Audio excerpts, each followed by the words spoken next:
What is good, YouTube? Quinn Wade, basketball analysis coming to y'all with that instant analysis.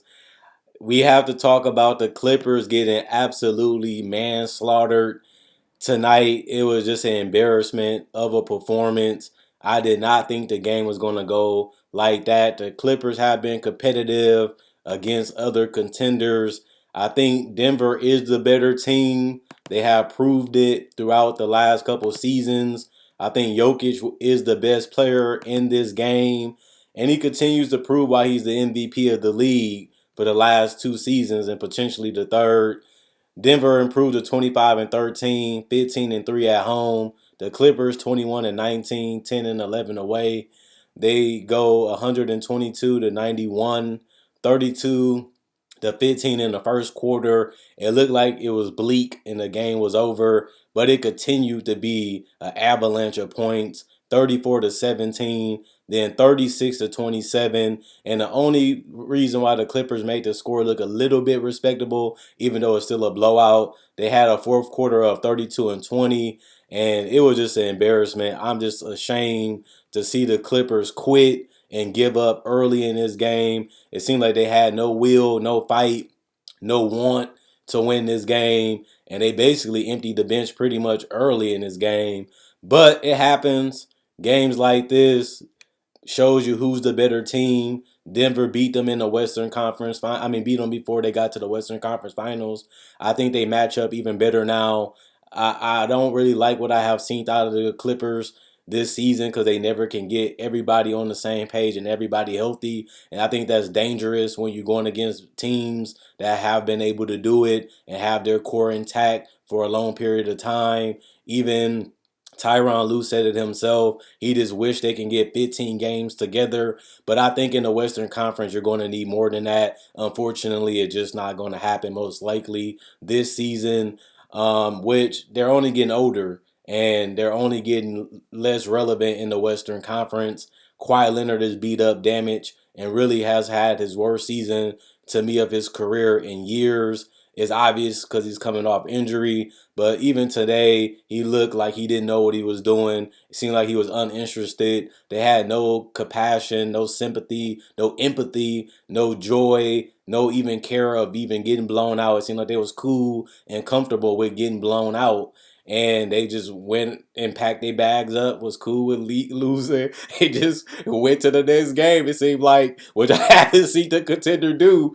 No anger, no fight, no nothing. It's just like they're cool with getting checks, being relevant in the playoff picture, and being in LA. And I think that it sounds like something that's hard to say, but I'm an honest man. I'm a righteous man. And I just got to say it. The Clippers, they just don't play hard enough. They just don't have enough want sometimes.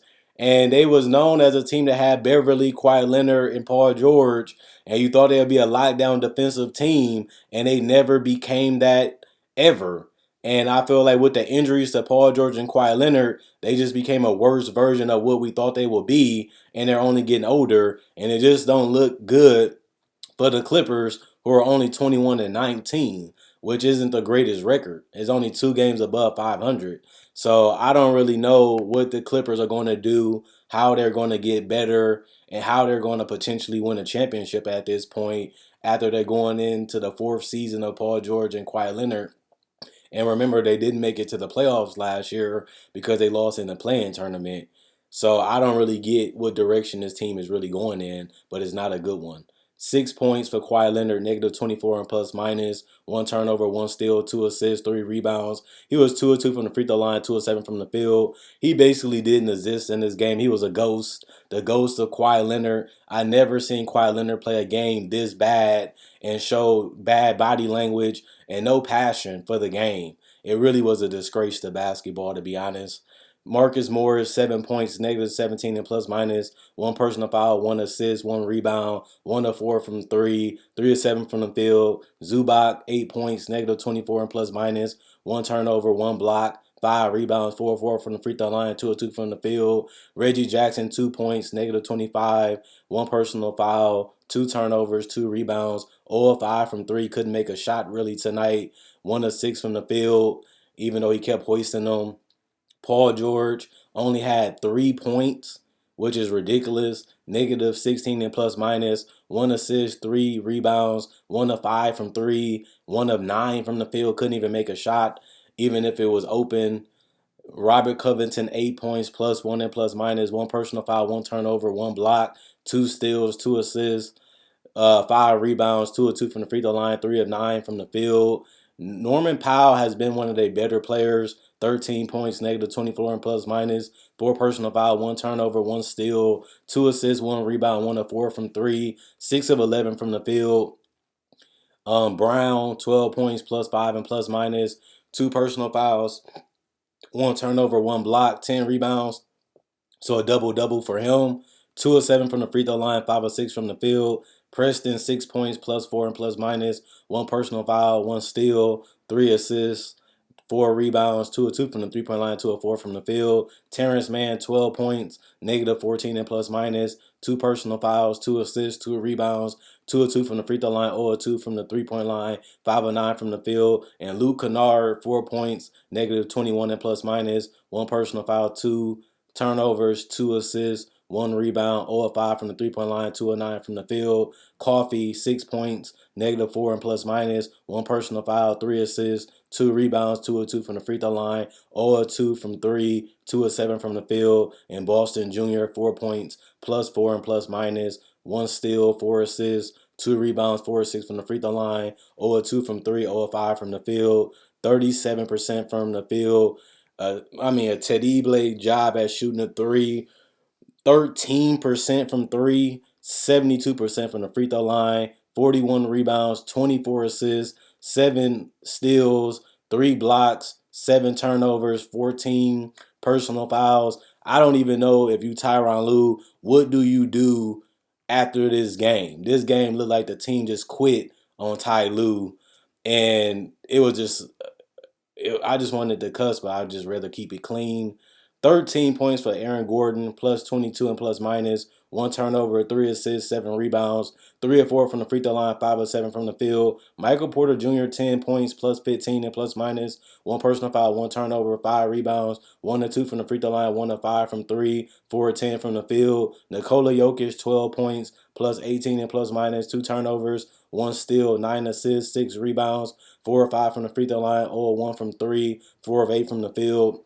Jamal Murray, 18 points, plus 21 and plus minus, 2 personal fouls, 1 assist, 4 rebounds, 4 of 5 from the three-point line, 7 of 10 from the field. Caldwell Pope, 9 points, plus 31 and plus minus, 1 personal foul, 1 turnover, 1 steal, 5 assists, 4 rebounds, 3 of 5 from the three-point line, 3 of 8 from the field. Jamal Murray got off to a hot start and was making shots. He looks like he's moving well. He's getting good balance and good shot off his feet and off his knee. He looks more explosive. He looks more decisive with his movements, and that's just good to see.